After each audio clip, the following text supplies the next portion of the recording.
La Fédération ivoirienne des PME et la Fondation africaine pour l'entrepreneuriat et le développement économique lancent la caravane 100 000 femmes entreprenantes. Les femmes de toutes les régions du pays sont concernées. Elles vont recevoir une formation en entrepreneuriat et être accompagnées pour la réalisation de leurs différents projets. Christelle Dja et Grace Kando. Marie est vendeuse de poissons fumés au marché de Port-Boué. Une activité qu'elle exerce depuis 5 années sans formation préalable. Je vends du poisson maquéo chachamoy. Je n'ai pas suivi une formation. C'est ma mémé qui m'a montré comment faire. Aujourd'hui, une opportunité est offerte à Marie pour renforcer ses capacités.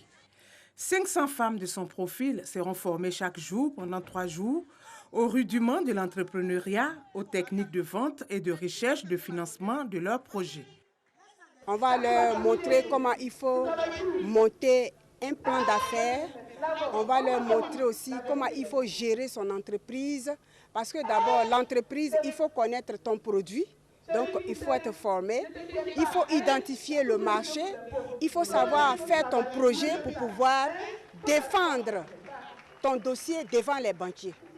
Le projet s'inscrit dans le cadre de la caravane 100 000 femmes entreprenantes initiée par la Fédération ivoirienne des petites et moyennes entreprises et la Fondation africaine pour l'entrepreneuriat et le développement économique.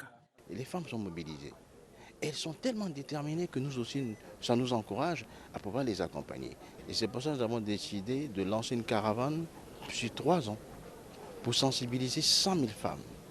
L'objectif, c'est d'abord de les identifier, c'est de les informer sur tout ce qu'il y a comme capacité, possibilité. La caravane a mis en place un comité qui est constitué de 25 institutions de la République et organisations. Et après cela, donc, les différentes institutions au sein de ce comité de gestion sont des banques et vont accompagner donc, ces femmes dans leur installation.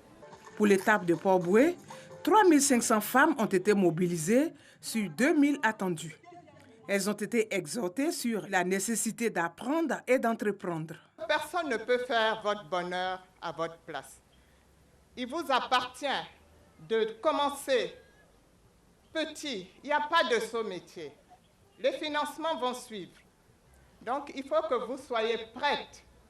Vos activités seront financées. La caravane 100 000 femmes entreprenantes de Côte d'Ivoire va sillonner plusieurs communes du district d'Abidjan et les 31 régions de la Côte d'Ivoire. Le programme national de recherche sur l'ANACAD déploie ses forces pour la lutte en faveur de la compétitivité de l'orgueil. Une quarantaine de spécialistes du cajou travaillent à actualiser la carte sanitaire et aussi les méthodes de lutte contre les ravageurs. Lancine Bakayoko. Face à la menace des nuisibles, les scientifiques volent au secours des producteurs de cajou. À travers le programme national de recherche sur l'ANACAD, ces chercheurs réunis dans l'enceinte du pôle scientifique de l'université Félix Houphouët-Boigny tentent de trouver des réponses aux pertes de production liées notamment aux ravageurs comme les fourreurs de tiges, les mineuses de feuilles et autres punaises, avec les incidences sur la qualité des noix récoltées. En résolvant